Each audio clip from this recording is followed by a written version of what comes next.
जय हिंद प्यारे बच्चों। आज हम हिंदी व्याकरण के अंतर्गत भाषा विचार में भारत की जो मान्यता प्राप्त भाषाएं हैं उनके बारे में देखते हैं। तो सबसे पहले तो इसके बारे में हमने पिछले टॉपिक में पढ़ा था भाषा। भाषा जो होता है भाष धातु से मिलकर बना है संस्कृत में, जिसका अर्थ होता है कहना या अभिव्यक्त करना। तो यहाँ पर हम भारत की मान्यता प्राप्त भाषाएं देखेंगे। जो भारत की मान्यता प्राप्त भाषाएं हैं वो उनकी संख्या कुल है 22। तो सबसे पहले हम देखते हैं हिंदी। भारत की मान्यता प्राप्त भाषा में सर्वप्रथम हिंदी, असमिया है, बांग्ला है, गुजराती, बोडो, डोगरी, कन्नड़, कश्मीरी, कोंकणी, पंजाबी, उर्दू, मैथिली, मलयालम, मणिपुरी, मराठी, नेपाली, ओडिया, संस्कृत, तमिल, तेलुगु, संताली और सिंधी। तो यहाँ पे ये अब हम यहाँ पे देखते हैं भाषा कौशल के बारे में। कुछ पॉइंट हैं, इसको हम आज पढ़ेंगे। जैसे भाषा कौशल, मातृभाषा, राष्ट्रभाषा, राजभाषा, संपर्क भाषा, बोली और मानक भाषा। तो सबसे पहले इसके अंतर्गत हम देखते हैं भाषा कौशल।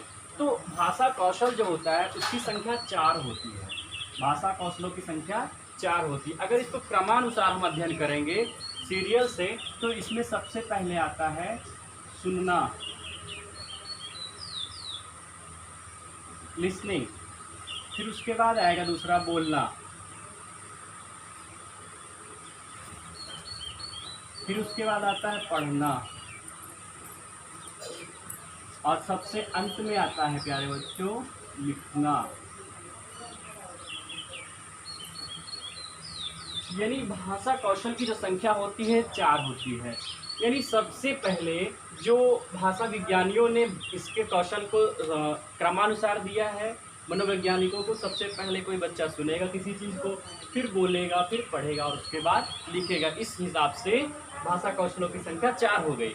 किंतु यहाँ पे देखने वाली ये बात है, व्यवहारिक रूप से अगर हम इसका अध्ययन करते हैं तो कोई भी बच्चा जब पैदा होता है तो पैदा होने के बाद वो सबसे पहले सुनेगा नहीं, वो बोलेगा। यानी वो क्रंदन करेगा, रोएगा, चीखेगा, चिल्लाएगा।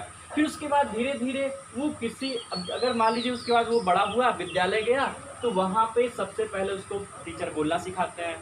वो उसके बाद क्या करता है, किसी की बात को फिर ध्यान से सुनेगा। जब ध्यान से सुनेगा तो उसके प्रति प्रतिक्रिया करता है। और जैसे ही विद्यालय में प्रवेश किया उसने बोलना सीखा। बोलना तो घर से ही सीख के गया था। फिर वहाँ पे उसकी जो बोली होती है मातृभाषा के ही रूप में ही उसकी बोली होती है। जब बच्चा कोई अगर विद्यालय में प्रवेश करता है जो उसकी भाषा पहली भाषा होगी वो मातृभाषा ही होगी। तो बोलना सीखा, फिर उसने सुनना, और उसके बाद फिर उसको क्या करते हैं, विद्यालय में लिखाते हैं और सबसे अंत में पढ़ाते हैं। लेकिन जो मनोवैज्ञानिक के हिसाब से है, सबसे पहले बच्चों को सुनना आना चाहिए, फिर बोलना, फिर उसके बाद पढ़ना और अंत में लिखना सिखाते हैं। तो ये भाषा कौशल हो गई 4। अब इसके बाद हम देखते हैं मातृभाषा। मातृभाषा जो है 2 शब्दों से बनी है, मातृ प्लस भाषा।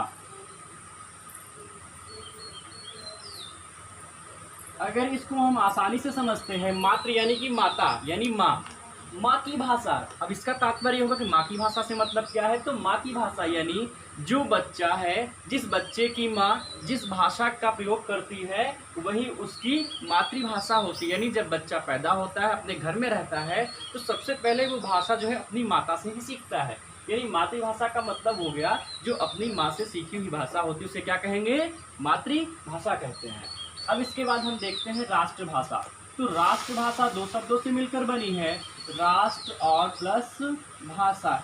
यानी जो एक राष्ट्र की भाषा हो, एक देश की जो जहाँ पे ज़्यादा संख्या में लोग जिस भाषा का इस्तेमाल करते हैं वहाँ उस देश की राष्ट्रभाषा होती है। यानी हमारे यहाँ अगर देखते हैं तो हिंदी सबसे ज़्यादा बोली जाने वाली जो भाषा है कोई सी, तो हमारे यहाँ हिंदी है। और हिंदी जो है भारत में लगभग 70% लोग हिंदी का इस्तेमाल करते हैं। हिंदी भाषा जो है 70% लोग बोलते हैं। तो इस हिसाब से देखते हैं तो राष्ट्रभाषा को हम हिंदी मान सकते हैं। किंतु इसके बाद हम देखेंगे राजभाषा। तो राजभाषा जो है राज प्लस भाषा से मिलकर बनी हुई है। राज का मतलब क्या हो सकता है, राज यानी कार्यालयी भाषा, यानी जो कानून की भाषा है, कार्यालयी भाषा।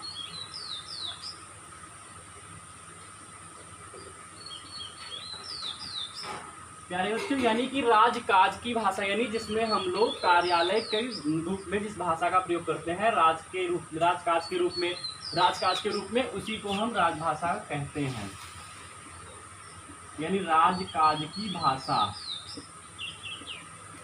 अब हम यहाँ पे हमारे यहाँ की राजभाषा जो है वो हिंदी है। राजभाषा कौन सी है हमारे यहाँ की? हिंदी है।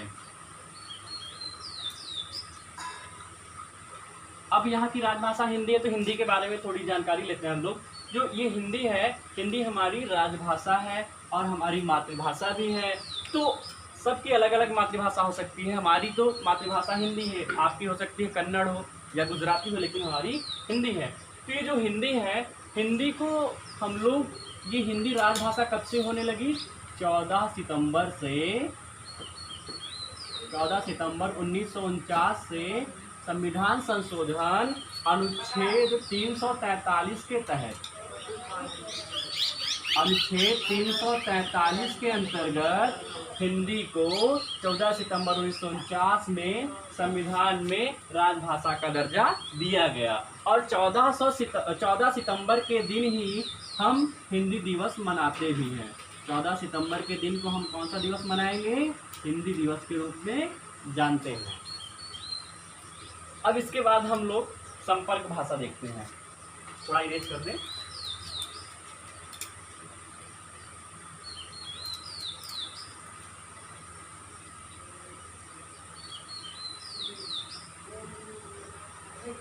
संपर्क भाषा क्या हो सकती है? संपर्क भाषा यानी कि किसी भी देश में रहने वाले लोगों को जो संपर्क की भाषा होती है, यानी बातचीत करने की भाषा होती है एक दूसरे से व्यापारिक, तो उसी भाषा को हम संपर्क भाषा कहते हैं। यानी जो हमारी भारत की संपर्क भाषा है, भारत की संपर्क भाषा हमारी हिंदी है। भारत की संपर्क भाषा कौन सी है? हिंदी है।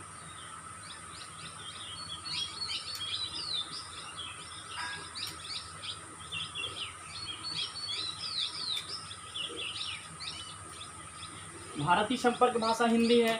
अगर हम देखते हैं, जब भारत की संपर्क भाषा हिंदी है, इसी के अंतर्गत हम देख लेंगे यहाँ पे, तो विश्व की संपर्क भाषा कौन सी है? तो प्यारे बच्चों, विश्व की संपर्क भाषा है इंग्लिश या अंग्रेजी, हम इसे कहते हैं। इंग्लिश हमारी, अंग्रेजी जो है विश्व की संपर्क भाषा है। अब जब हम देखते हैं संपर्क भाषा हो गया हमारा, उसके बाद हम देख लेंगे यहाँ पे, आज इस बारे में जान लेते हैं। बोली, बोली क्या होती है? तो बोली जो है क्षेत्रीय होती है। बोली भाषा के क्षेत्रीय रूप को हम क्या कहते हैं?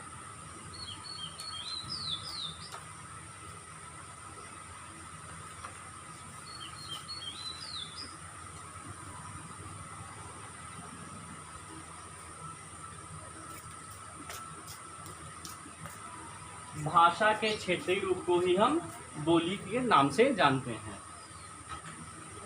अब हम यहाँ पे लास्ट में देखते हैं मानक भाषा, यानी स्टैंडर्ड लैंग्वेज, हम इसको इंग्लिश में कह सकते हैं।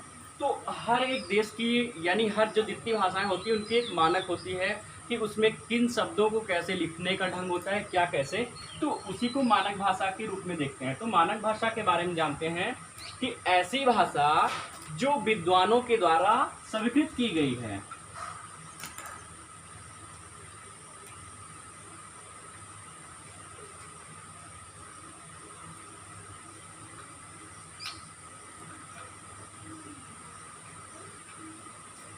विद्वानों द्वारा स्वीकृत भाषा को हम कौन सी भाषा कहते हैं? मानक भाषा कहते हैं।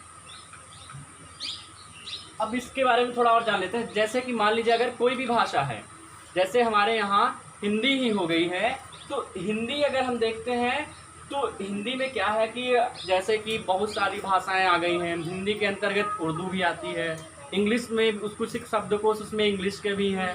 तो उसमें क्या होता है कि कोई भी भाषा की जब विकास होने लगता है तो उसको बनाए रखने में बड़ी ही कठिनाई का अनुभव होता है। तो उसी कठिनाई को दूर करने के लिए हम लोग क्या करते हैं? भाषा विकास के लिए उसमें कुछ शब्द चुन लेते हैं, उसमें जो है कि कहीं गलतियां ना हो, इसलिए हम उसमें एक मानक जो है स्टैंडर्ड लैंग्वेज का इस्तेमाल करते हैं, हर उसमें मानक शब्द का इस्तेमाल करते हैं। तो बच्चों यहाँ से इतना तो आज का टॉपिक हो गया। आज दूसरा भाग था हमारा हिंदी व्याकरण के अंतर्गत भाषा विचार में। तो हमने सबसे पहले सीखा था यहाँ पे भाषा कितने होते हैं। भारत में जो भाषा है, मान्यता प्राप्त भाषाएं हैं, उनकी संख्या है कितनी? 22 है। भारत में मान्यता प्राप्त भाषाएं कितनी है? 22 है।